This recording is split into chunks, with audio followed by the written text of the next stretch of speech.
जन कुलकर्णी, आप मुस्कुरा क्यों रहे कमर चीमा की बात पर, न्यूक्लियर वॉलमार्ट की बात पर?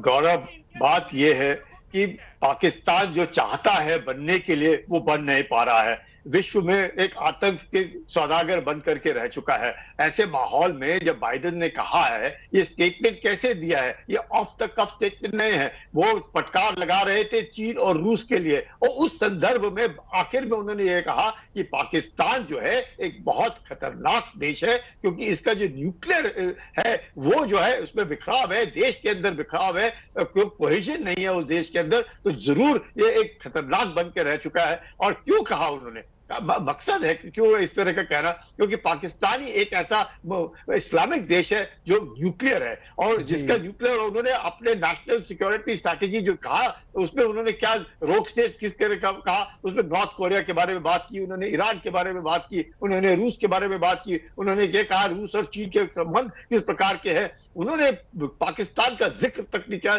जबकि 2010 में ओबामा ने 19 बार जिक्र किया था। और 2011 में क्या किया उन्होंने, आकर के उनके घर के पिछवाड़े में आकर के ओसामा को मारा। तो आज की तारीख में जब 2021 में कोई जिक्र नहीं, 2022 में कोई जिक्र नहीं, और 2 दिन के बाद तुरंत एक ऐसा बयान कि भाई पाकिस्तान जो है एक वाकई खतरनाक देश है। और ये खतरा भारत से ज्यादा कौन समझ सकता है? ललित अंबरदार जी, आपने तो और भारत ने तो इसको फेस किया है, जम्मू कश्मीर में, पंजाब में, और 3 दशक बाद आज भी एक कश्मीरी पंडित की हत्या कर दी इसी इस्लामिक कट्टर आतंकवाद की मानसिकता ने। ललित अंबरदार जी, दुनिया को अब जागने की आवश्यकता है।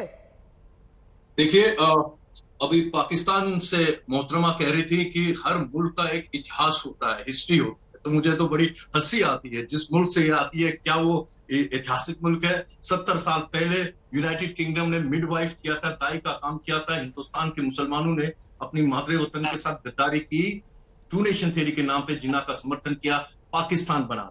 ये है पाकिस्तान का इतिहास। और पाकिस्तान का इतिहास ये भी है, 71 में अपने ही मुसलमानों, खासकर बंगाल के अंदर, उनके ऊपर नरसंहार किया, जिनोसाइड किया। ये है पाकिस्तान। तीसरा, अभी बलूचिस्तान के अंदर जो ये जुल्म फैला रहे हैं, उन पे केमिकल वेपनरी यूज कर रहे हैं, ये है पाकिस्तान। पाकिस्तान के अंदर शिया लोगों के साथ जो जुल्म हो रहा है, ये है पाकिस्तान। अहमदियाज जिन्होंने पाकिस्तान बनाया, आगे थे पाकिस्तान बनाने में, और उनको वहां पे इसी पाकिस्तान में 2 गज जमीन कब्रिस्तान में नहीं मिलती है दफनाने के लिए। ये है पाकिस्तान। हिंदू और सिखों को तो बर्बाद कर ही दिया उन्होंने। 18%, 24% थे ईस्ट और वेस्ट पाकिस्तान में, 24% हिंदू और सिख थे आज की तारीख में। ये जो पाकिस्तान आज बचा हुआ, 1.5% मियां मिट्टू, 2 साल, 10 साल, 12 साल की लड़की हिंदू को अगवा करा के दूसरे दिन वो टीवी के सामने लाते हैं, बुर्का लगा के, अपनी मर्जी से मुसलमान बनिए। ये पाकिस्तान। जहां तक जो बैदिन का सवाल है, जो बैदिन तो पाकिस्तान की दोगलेबाजी, तो आपको ये अमेरिका की दोगलेबाजी पाकिस्तान के संदर्भ में हमको अभी तक समझ आनी चाहिए। जो बैदिन जब इलेक्शन लड़ रहे थे, उन्होंने एक खास एजेंडा बनाया था फॉर इलेक्शन पर्पसेस, जिसका नाम था एजेंडा फॉर मुस्लिम अमेरिकन, और उसके ऊपर टॉप ऑफ एजेंडा था कश्मीर और फलस्तीन। ये वही अमेरिका है जिसने अमेरिका का ये दोमुहापन तो जिंदा रखा। पाकिस्तान के अंदर लोग बोलते थे, उस पर भी हम चर्चा करेंगे, उस पर भी हम चर्चा करेंगे, लेकिन मोना आलम, आर्मी फॉर अमेरिका। और आज जो कश्मीर में हुआ, अल बद्र ने उसकी जिम्मेवारी ली। आपके द्वारा बताना चाहता हूं, अल बद्र हिजब इस्लामी गुलबुद्दीन हिकमतयार के कोलैबोरेटर्स रह चुके हैं, जिन्होंने काबुल को बूचर बोलते हैं, गुलबुद्दीन हिकमतयार को। इन्होंने ईस्ट पाकिस्तान में जुल्म फैलाया था अल बद्र ने।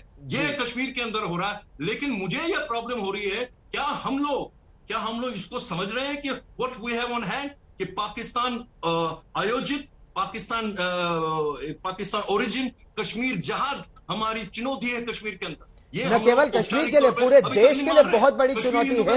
लेकिन औपचारिक तौर पर यह भी नहीं मान